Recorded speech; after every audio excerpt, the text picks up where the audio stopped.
Hi everyone, it's Darlene.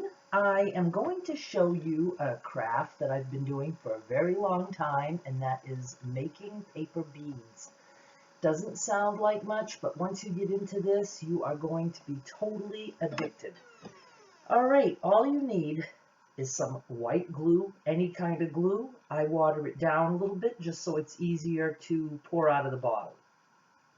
You need a skewer or a toothpick if you want to make beads with small holes. I like something that makes beads with bigger holes because when Skylar uses them, it's easy for her to pass a cord or yarn or whatever through the beads. She doesn't need a needle to pass a thread through a small hole. You could also use knitting needles or even a pencil. Then you just need some magazine pages. I'm going to start with this one just to show you how to do it, and then I'm going to show you these two that I picked out because I really like the colors, and after I show you how to make the beads, I'm going to turn off the computer, make the beads, and then show you how these turned out. So the only other thing you need is someplace for the beads to dry. I use my very old cookie sheet that I use for crafting. You can see all these little white spots are where some of the paper sticks every now and then, which is perfectly fine. It's not going to ruin the beads. Some people take toothpicks and stick them in styrofoam and then slide each bead onto a toothpick to dry, but I just put it in a cookie sheet. The other thing you might use if you have one is a paper cutter. Now I'm going to show you how I use this, but it's very awkward because of the camera angle. But what you want to do with your paper is you want to cut long triangles like this. See how it's wider at the end and then very pointy at the tip. Long triangles.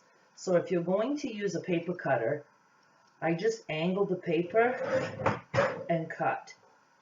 And then I turn it to an angle and cut, and you'll see it made a nice long triangle strip.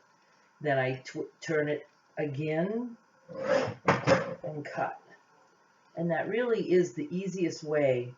Now you'll see one is blue on the wide end and then the other one is the black on the wide end. That's going to make, if you cut this whole page, it will give you a set of beads that match but yet are different. Some will have blue on the edges and black in the center, and the others will have black on the edges and blue in the center. And I will make both of those so you can see what I'm talking about. If you want to cut using scissors, I just eye it.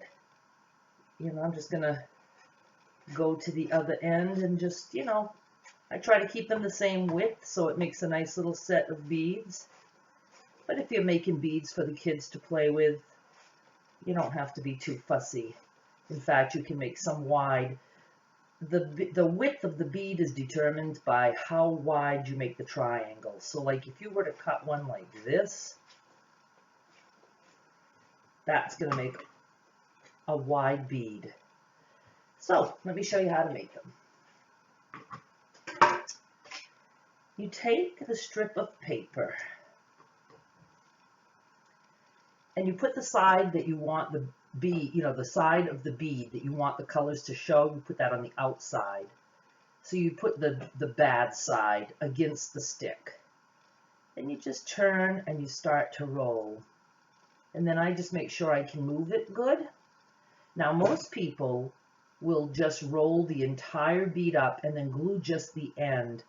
But what I do is I add glue as I go, and when that glue dries, it's going to make your bead very, very hard, and it just makes a much better bead. So just add a little bit of glue and slobber it on there, and then roll. And you just want to keep it maybe as centered as possible, but it's not a crime if you don't. Now you can see that it's got blue edges and black in the center. And believe it or not, that's going to dry very hard. And there's one bead. And then I just put it on my cookie sheet like that. So now, let's see, that one had black in the center. So let me do the black edge with blue in the center now.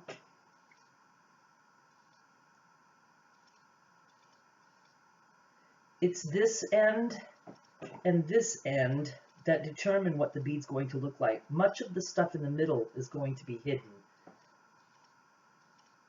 Add some glue. You don't want to put too much glue because it can just be really messy and take longer to dry. There you can see the blue is starting to show. See how cool that is? Nice little bead. So you can see that I have one, whoops, that stuck to my thumb. I have one with black in the center and one with blue in the center. Now I'll just do the wide one so you can see how that would look. And you certainly can use either side. So let's try doing, instead of making a bead that has blue on the end, let's try this guy and see how that works out. So just remember, you want the bad side on your stick. Wider beads are a little bit easier to work with. Narrow beads are very cute, but they are a little bit harder, but you'll get used to it. And we just roll, roll, roll, roll, roll. Very addicting. I mean, very addicting. Then if you don't quite have enough glue, and just add a little bit more. And that's it. So we have this is very, I love the ones that have browns in them. I mean, some of them will look like, just like they were made with wood. I mean, they really get pretty. So once you have your beads made, and I would let them dry overnight. You can, if you want, you can cover them with clear nail polish, glitter nail polish, or you can use varnish, or you can use Mod Podge, which you can get at the craft store or at Walmart. It's really like a watered down glue, but it has some other stuff in it that makes it shiny. You can buy Mod Podge that has a shine to it, or you can just leave it as is, and it will dry hard. I mean, almost hard as a rock. Obviously, you wouldn't want to step on it, and you don't want to get it, you don't want to be doing dishes with a bracelet made out of paper beads. If you want to really give it a good coating, once your bead is made, you can always just add some more glue and just really, just turn it and get a nice coating of glue on there, and then that's it. So you can see that these colors, I think, are going to be really nice. Now I'm going to do them the long way because I want each bead to have some red and some of this blue, the same as this. I'm going to want each bead to have some yellow and some of the purple. So I'll be cutting long triangles that way. And I will make the beads and I will show you how they look.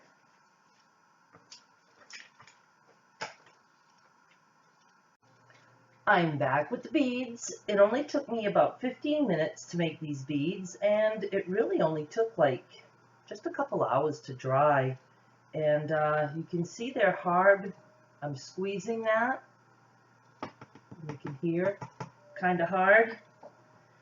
And you can see some are wider than others. And I just wanted to show you that when you do have it maybe a little too wide, or you have a funny shaped edge, you can just trim it and even it out. Like you can see, this one is much longer, and I'm going to just trim the end right there, the end, and that's it. So you got some nice little beads, and this is the set that was made with the paper that had a lot of red and blue, and then this is the yellow and purple. I think I had 14 of these. Let's see, 12 of these and 14 of these. It depends on how wide you cut them. And I actually ruined one of the ones that were made with the red and blue. It just completely got stuck to the skewer, and I had to toss it. I had to peel it off. And I did want to tell you that when you use the skewers, or if you use something else like knitting needles or whatever, when they get goopy, you can just soak them. Even the skewers, you just soak them and the glue and paper will just come right off. You just rub it off. Another thing I wanted to mention is that I'll be showing you guys a lot of different beads. I mean, I have various styles that I make, little barrel beads and big, huge, clunky beads, little tiny beads like this. I mean, there's just so many things you can do, and I'm very anxious to show all of them to you. Look at these. I should take them out so you can see, but these are like some really sturdy. I mean, these are very sturdy beads. Nice. They look like wood. I can't remember what, page I had, but obviously there was a lot of brown in it. I mean, I just have so many, and I just love the little barrel beads. So there's plenty to show you. Make sure that you subscribe so you don't miss any of the beads that I post. And that's about it. Oh, and the other thing that I didn't mention is you can use any kind of paper. It doesn't have to be magazines. You can use construction paper, newsprint, scrap mail. You can use like the cover of magazines that make, the thicker paper, and it makes a thicker bead. So you just experiment. And if you have something long like newspaper, well, the longer your triangle, like if you have a triangle this long, that means there's going to be a lot more rolling. So it makes the bead thicker this way. That's how I get some of these big, thick beads. So just experiment, have fun, and please show me a picture of your beads. I don't know if you can really see these. I put a piece of paper, but I'm going to try to see if my camera will focus if I do something closer. I would like for you to see the colors and the texture. They really come out nice. But that's it. This is the basic bead, and I will have some fancier ones for you on the way. Thanks so much for watching. I appreciate it. Bye, and don't forget to subscribe.